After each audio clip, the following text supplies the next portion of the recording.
Hello, everyone, this is CRH Films, and this is the 4th episode of The Last of Us series. The smuggler and the immune girl continue their journey through a country infested with zombies and marauders. The 4th episode begins with Ellie standing in front of the mirror, admiring herself with a pistol found in the house of the deceased Bill and Frank. She skillfully reloads the gun and extracts a bullet from the magazine. Years of training at the Federal Academy were not in vain. Ellie hides the pistol in her backpack and goes outside. Meanwhile, Joel tries to siphon the remnants of gasoline from abandoned cars. When Ellie asks how it works, Joel cannot explain the physics behind the device. He just knows it works, and that's enough. Unlike Bill, Joel knows that gasoline doesn't get better with time. If earlier one tank could cross half the country, now it won't be enough for a couple of 100 kilometers. To lift Joel's spirits during this exciting activity, Ellie takes out a joke book and reads a few jokes. However, Joel's expression makes it clear that he doesn't appreciate such idiotic jokes. After siphoning all the gasoline, the duo continues their journey. Ellie marvels at the perfectly cleared road in the middle. Joel explains that the military cleared the road for their tanks.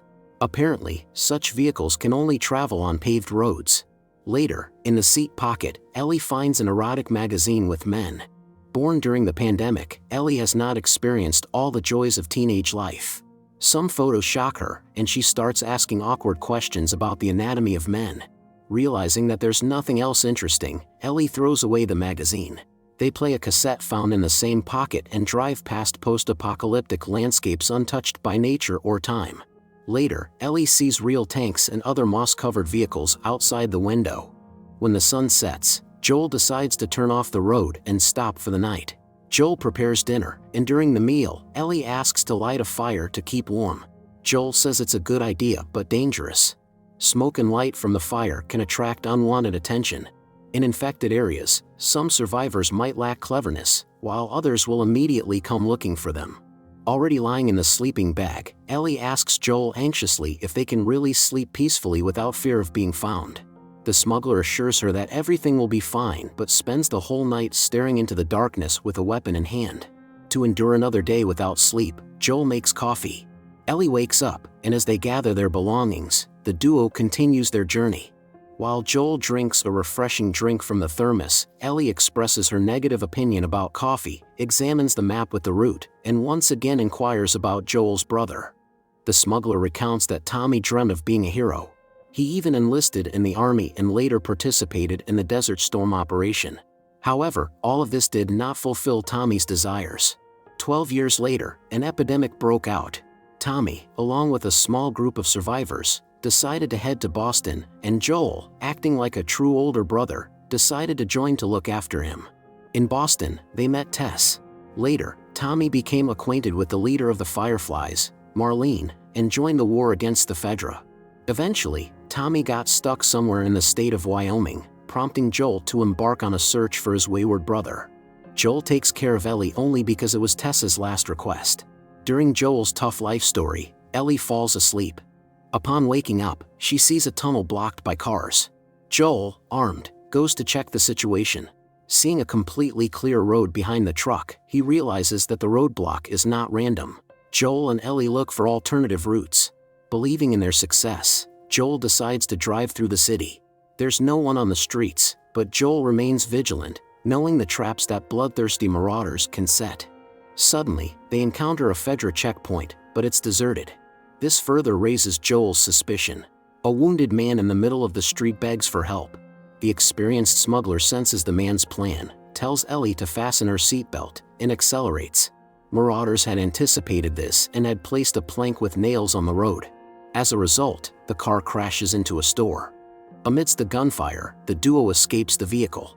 Joel instructs Ellie to crawl through a hole in the wall while he starts shooting. One attacker down, Ellie has safely reached a hiding spot. She sees another marauder circling the pickup looking for Joel. The tough post-apocalyptic world has hardened Joel. He appears behind the bandit and, with a precise shot, takes him out. However, a third bandit, who pretended to be injured, bursts in from a hidden spot. In the midst of the struggle, the attacker proves to be stronger. But Ellie comes to the rescue in time, delivering a dose of lead to the young troublemaker, thus saving Joel's life. Already wounded, he changes his demeanor, apologizes, and asks to be let go. Joel takes Ellie's gun and orders her to return to a safe place. She hears the young attacker pleading for mercy and calling for his mom before his life ends. Dealing with all the bandits, Joel asks Ellie to open the door. She drags a table, and in a somewhat calmer atmosphere, they decide what to do next. Joel suggests climbing higher to assess the situation and, if lucky, find a safe path forward. The duo steps out onto the street. A couple of cars rush past them, heading to the gunfire scene. A bit late, they find only the bodies of their comrades, slowly descending to room temperature. We join the ranks of those who survived. The leader of this community, Kathleen, interrogates a captured doctor who collaborated with Fedra. She inquires about the whereabouts of someone named Henry and his younger brother, Sam. Kathleen accuses the man of betraying the Fedra rebels, who killed them. Among the dead was her brother, whom Henry betrayed. Hearing that he did it because he was threatened with a gun, Kathleen also pulls out a weapon. However, the old man sincerely states that he doesn't know where Henry is hiding. The discussion is interrupted by news from a patrol that brought 3 bodies.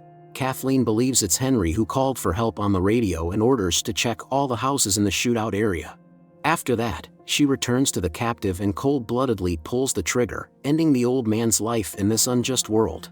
While the rebels search the houses, Joel and Ellie, through the newspaper-covered glass, observe how they are being looked for.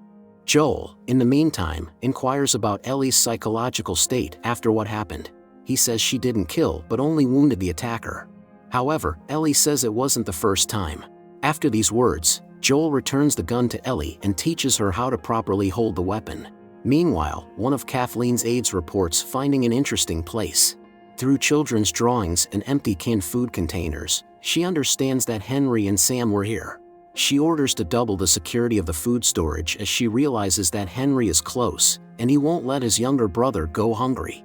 But surprises don't end there. A man leads Kathleen to the basement where the sagging concrete is moving from below. Frightened, Kathleen asks not to tell anyone about it and also to surround the house and not let anyone in. Waiting for darkness, unnoticed, Joel and Ellie make their way to one of the high-rise buildings. Since encountering members of this community on the upper floors is highly unlikely. On the way up, Ellie wonders how Joel guessed it was a trap. The smuggler says that he used to pull off such schemes himself. Ellie emphasizes that Joel killed innocent people, but Joel just keeps going.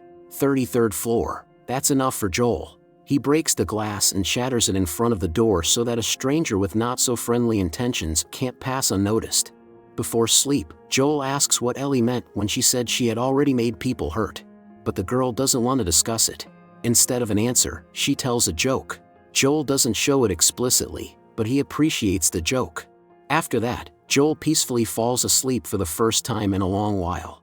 Later, he is awakened by Ellie's scream. Opening his eyes, he sees Ellie's gun at the back of his head, and he, too, has a gun pointed at him. The dark-skinned boy indicates that it's better not to make any sound. Episode 4 ends.